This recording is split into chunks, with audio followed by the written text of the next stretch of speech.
இந்த காரியம் மிக மிக பெரியதாய் இருக்கிறது. இதை கர்த்தரால் எனக்கு கொடுக்க முடியுமா என்ற சந்தேகத்தோடு இருக்கும் ஆத்மாவே, இன்று கர்த்தர் உங்களுக்கு சொல்வது என்னாகமம் 11:23.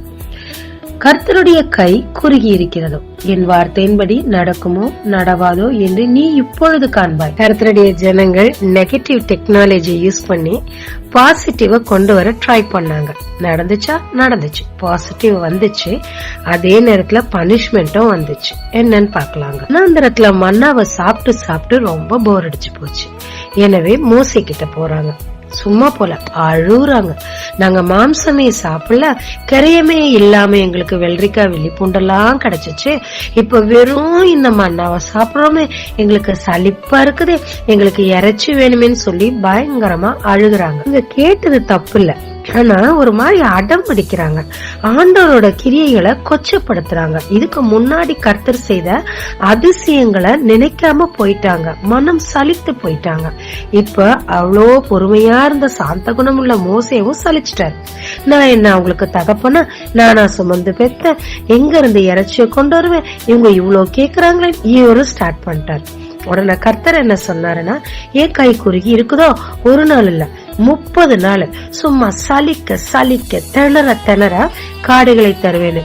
திருப்பி மோசே, ஐயோ ஆம்பளை மட்டும் 6 லட்சம் பேர் என்கிட்ட இருக்காங்களே, எப்படி அவ்வளவு பேருக்கு எத்தனை ஆடு மாட நான் அடிக்கிறது அப்படின்னு சொல்லி கேக்குறாரு. கர்த்தர் இப்போ பான்னு சொல்லி ஒரு காற்றுக்கு கட்டளையிட்டார். அந்த காற்று அப்படியே நிறைய காடுகளை அவங்க மாதம் முழுவதும் சாப்பிட கிடைச்சிச்சு. அவங்களும் மனசார சாப்பிட்டாங்க. ஆசை நிமித்தம் கேட்டாங்க, முறுமுறுப்பு நிமித்தம் கர்த்தர் கொடுத்தாருங்க.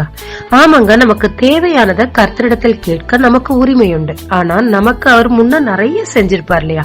கொஞ்சம் நன்றி சொல்லி துதித்து அவர் மனசை குளிர பண்ணி அப்புறம் கேட்டாதான் என்ன, நிச்சயமா கர்த்தர் தருவாருங்க.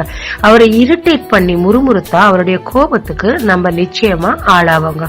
உங்களுக்கு இது தேவைன்னு அவருக்கு தெரியாதா? தெரியுங்க.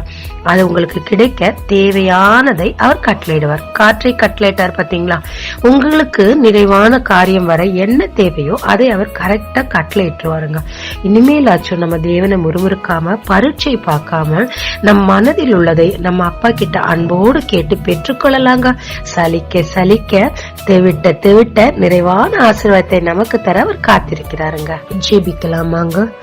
தேவரீர் உம்மிடத்தில் கேட்கும் காரியங்களை கேட்கும் வண்ணமாக மனத்தாழ்மையோடு நன்றி உணர்வோடு கேட்டு உம்மிடத்தில் நிறைவான ஆசீர்வாதத்தை பெற்றுக்கொள்ள எனக்கு கற்றுத்தார்.